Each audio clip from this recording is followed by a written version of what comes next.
suis Konon Christelle Evelyne, titulaire d'un Master 2 en droit public fondamental obtenu à l'Université de Bouaké.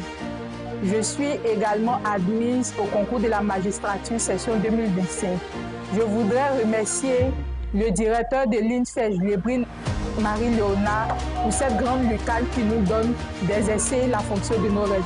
Merci INFEJ. Je suis Bo Vané Bizan-Géas, candidat admis à l'école de la magistrature section 2025.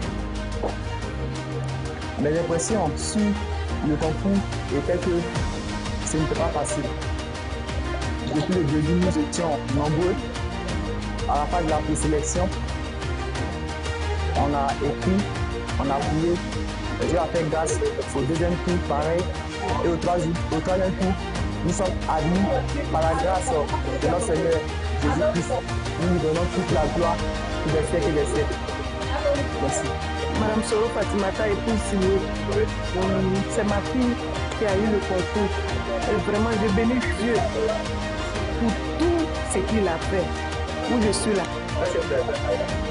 Je n'ai pas donné, je n'en ai même pas pour donner. C'est la grâce de Dieu. Elle-même, elle s'appelle Sylvie Wafi Grâce. C'est la grâce de Dieu. Je n'ai pas donné 5 francs à quelqu'un. Je ne connais même pas quelqu'un pour donner. C'est sur Dieu on a compté. Et Dieu merci. Aujourd'hui, voilà, elle est admise. Je bénis le Seigneur pour tous ceux qui sont admis. Que le Seigneur commence et il termine. Pour eux tous, ils rentrent en bonne santé et ressortent en bonne santé et en vie. Merci à vous aussi.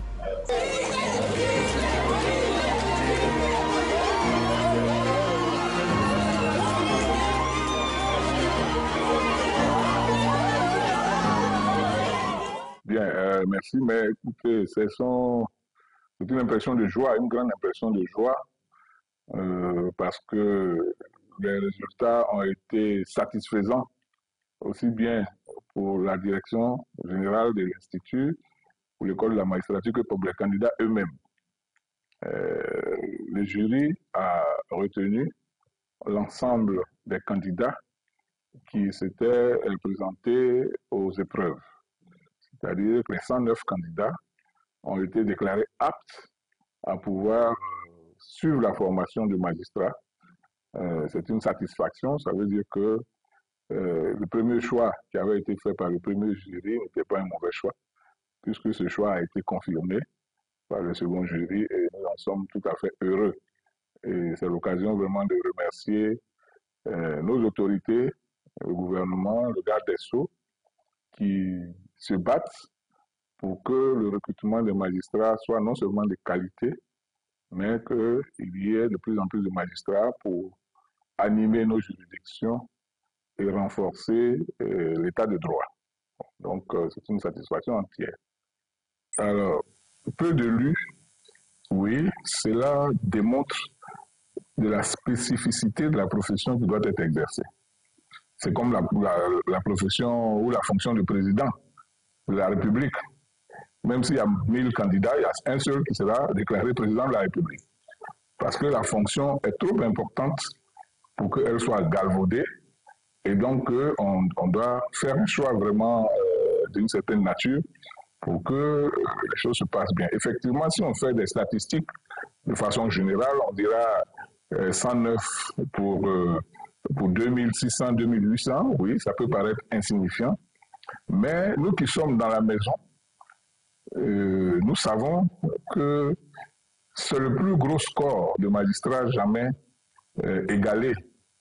Déjà, l'année dernière, 79 auditeurs de justice de retenue, c'était déjà un record. Et on vient de battre encore un autre record. On est passé de 79 à 109. Avec la grâce de Dieu et avec l'appui du gouvernement, nous allons aller vers des chiffres plus importants. Parce que c'est bien la première fois qu'on se retrouve avec ces scores, des choses. Avant, c'était 20, 25, 40. Le plus gros score, c'était 50. Mais aujourd'hui, nous avons dépassé la barre des 100. Et nous sommes persuadés que le gouvernement nous donnera encore beaucoup de postes budgétaires pour que nous allions vers un recrutement plus important. Mais comme je l'ai dit, c'est un recrutement qui est sélectif aussi pour permettre à ce que cette fonction ne soit pas galvaudée. On peut dire qu'on a, les capacités parce qu'on a des infrastructures. On sait au moins pour faire la formation de ces nouveaux candidats, de ces admis, comme d'autres candidats. C'est-à-dire que l'Institut national de formation judiciaire a un siège. Il nous appartient donc de prendre les dispositions afin que le plus grand nombre de personnes que nous retenons puissent suivre la formation dans d'excellentes conditions. Mais n'empêche que nous pouvons toujours demander à l'État de Côte d'Ivoire de nous mettre à disposition beaucoup plus de moyens afin que la formation soit vraiment des plus performantes, que ce soit une formation vraiment de grand groupe, de grand nombre. Je dois dire que déjà, face à l'augmentation de plus en plus importante des élèves, l'État de Côte d'Ivoire s'est engagé déjà à construire un bâtiment d'hébergement pour résorber, disons, l'ensemble des élèves qui n'ont pas été admis sur le campus. Donc, ça veut dire que c'est des efforts qui seront faits, mais en même temps, nous aussi, on doit être imaginatifs pour pouvoir assurer la formation de ces personnes qui arrivent avec les moyens que nous avons, qui ne sont déjà pas négligeables. Il y a deux choses que je dis toujours aux candidats, les gens qui échouent. Je dis, si vous avez échoué, ce n'est pas parce que forcément vous n'êtes pas intelligent ou que vous n'avez pas bien travaillé. C'est un concours, et dans un concours, on dit qu'on prend les meilleurs. Vous pouvez être parmi les meilleurs, mais vous n'êtes pas le meilleur. Je donne toujours une image, je dis, si quelqu'un a 15 de moyenne et qu'un autre a 15,0,1, c'est celui qui a 15,0,1 qu'on va prendre.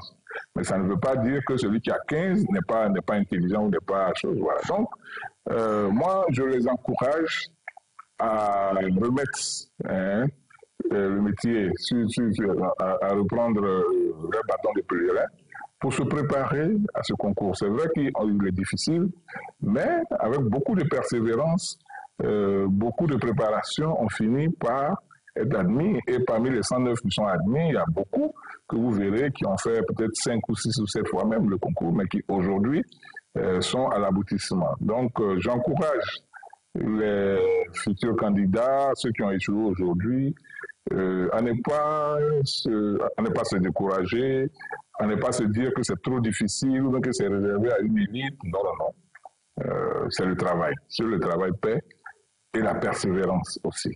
Voilà, il faut être persévérant. Il ne faut pas penser qu'on vient d'un coup, on passe et puis c'est fini. Voilà, je pense que si ces deux choses-là sont mises ensemble, le travail et la persévérance,